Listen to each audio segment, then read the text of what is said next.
महात्मा बुद्ध का एक बहुत ही प्रसिद्ध शिष्य था पुण्यकश्यप, जो सच में पूर्णता को प्राप्त हो गया था। जब बुद्ध को उस शिष्य पर पूर्णतः विश्वास हो गया कि अब सच में इसे कोई चीज़ परेशान नहीं कर सकती, तब महात्मा बुद्ध पुण्यकश्यप से बोले, अब तुझे मेरे साथ जगह जगह जाने की ज़रूरत नहीं है। अब तू खुद में ही पर्याप्त है। अब तुझे किसी बुद्ध की ज़रूरत नहीं रही। इसलिए अब तू गांव गांव और नगर नगर जाकर जो भी तुमने मुझसे सीखा है उसे लोगों में लौटा। अब से यह तेरा काम है। तूने जो पाया है उसे लोगों में बांट। पुण्यकश्यप बोला, लेकिन किस दिशा में जाऊं? आप इतना तो बताइए। महात्मा बुद्ध बोले, अब दिशा भी तू खुद ही चुन ले। अब अपना मार्ग तुझे खुद बनाना है। अब तुझे दिशा बताने की भी ज़रूरत नहीं है। पुण्यकश्यप बोला, तो ठीक है भगवान, फिर मैंने अपना मार्ग चुन लिया। एक सूखा नाम का गांव है, मैं वहीं जाऊंगा। बुद्ध बोले, तू एक बार फिर सोच ले। वहां जाकर तू बहुत बड़ी उलझन मोल ले रहा है। बड़े ही दुष्ट लोग रहते हैं वहां। उन्होंने आज तक किसी सन्यासी को नहीं देखा होगा। तेरा जीना मुश्किल कर देंगे। बहुत खुश होते हैं वे लोग दूसरों को दुख पहुंचाकर, इसलिए तू वहां मत जा। महात्मा बुद्ध की बात सुनकर पुण्यकश्यप बोला, इसलिए तो मेरा वहाँ जाना जरूरी है। कब तक जंगली की तरह रहेंगे वो लोग? आखिर उनको बदलने के लिए किसी न किसी को जाना ही होगा।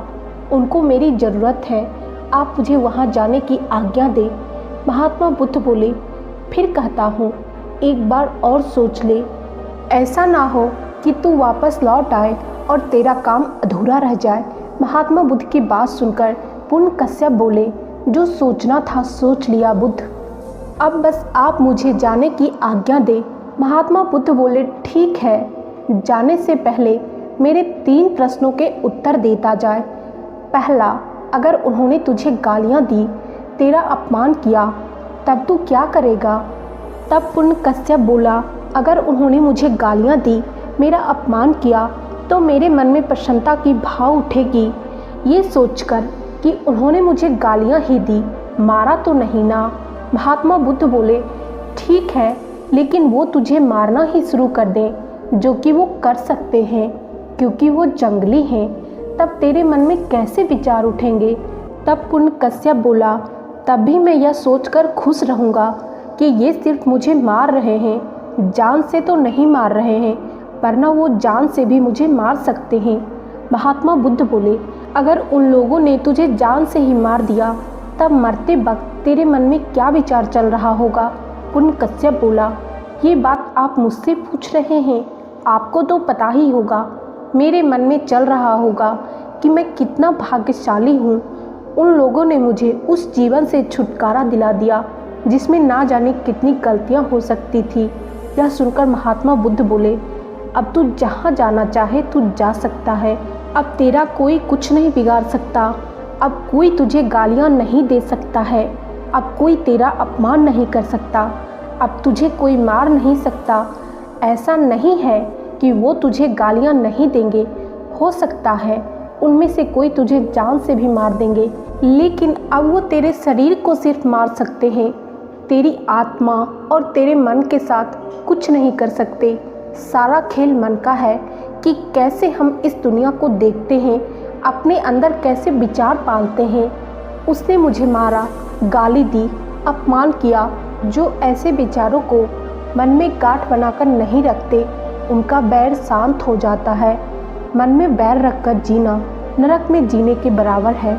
मन में किसी के प्रति शत्रुता रखकर जीना ही नरक के समान है। दोस्तों, स्वर्ग और नरक जैसा कुछ नहीं होता। शत्रुता में जीना नरक और मित्रता में जीना स्वर्ग है। जब हम सारे जगत को मित्र की तरह देखते हैं तो ज़रूरी नहीं कि सारा जगत हमारा मित्र बन जाए, लेकिन हमारे लिए सारा जगत मित्र की तरह होता है। अगर कोई हमसे शत्रुता करेगा तो वो शत्रुता उसके मन में होगी, उसका दुख उसे पहुँचेगा, हमें तो दुख होगा ही नहीं। महात्मा बुद्ध ने कहा, इस संसार में शत्रुता से शत्रुता को कभी मिटाया नहीं जा सकता। शत्रुता को मित्रता से ही मिटाया जाता है। कुल मिलाकर सब कुछ हमारी सोच पर निर्भर करता है कि हम सकारात्मक सोचते हैं या फिर नकारात्मक। दोस्तों, इस कहानी से आपको क्या सीखने को मिला, अपनी राय हमें कमेंट बॉक्स में ज़रूर दीजिएगा। और हाँ, चैनल को सब्सक्राइब करके बेल आइकन ज़रूर प्रेस कर लीजिएगा, ताकि हमारे चैनल पर जो भी वीडियो अपलोड होगी उसका नोटिफिकेशन आप लोगों को मिलता रहेगा। आज के वीडियो में इतना ही, मिलते हैं नेक्स्ट वीडियो में, तब तक के लिए धन्यवाद।